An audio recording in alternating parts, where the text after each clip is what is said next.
Mayong buntag mga kababayan og karon mao ang ako nga adlaw nga natawhan kumbaga birthday.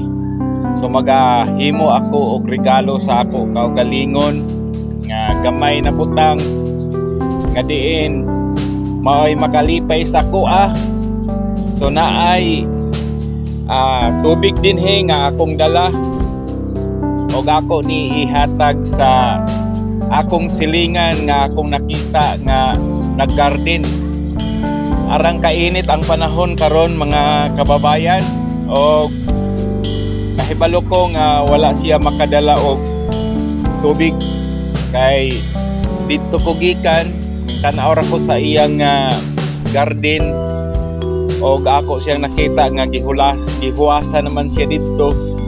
Unya akong napangutana siya nga wala di siya makadala og tubig. So karon sa birthday nako mao ni ang akong gift sa ako nga kaugalingon tungod kay ganahan ko mga kababayan na sa akong birthday makahimo ko og maayong butang. So atong bisitahan karon ang mao nga nag-garden nindot na garden dinhi atong malabyan mga kababayan sa kuani garden ni sa purok dinhi unya di adire ang ato nga hatagan og tubig no diha siya ganina pero aming pahulay siya sa iya nga kuan kanang ihimo niya nga silunganan. So mao ni ang iyang garden no grabe og mga kamote og karon naa siya nagpahulay di tubig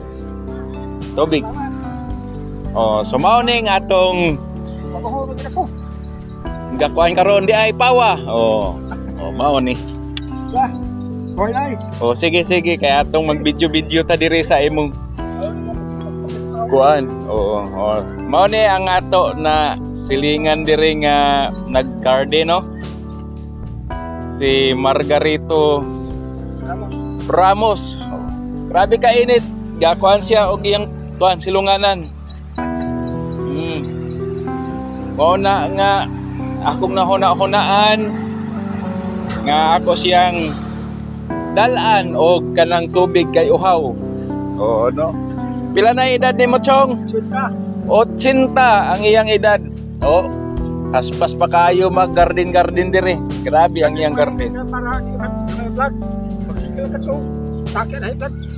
Iyang gibuhat nga magpahuwas siya mga kababayan kay matud pa niya para ang iyang high blood dili mo atake.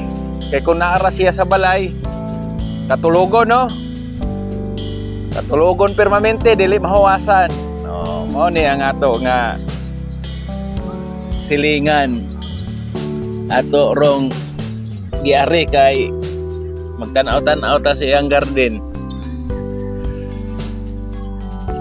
Na ang tubig na atong dala mao ra gid na atong nadalit ron saon man ta mga kababayan nga purdoy man ta pero mao ni ang pinakanindot imnon tubig.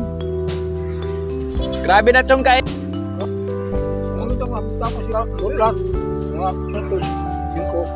basig makuan ka dire kay grabe na kainit. May balik na lang ka unyang hapon. Mga alas 4, alas 5.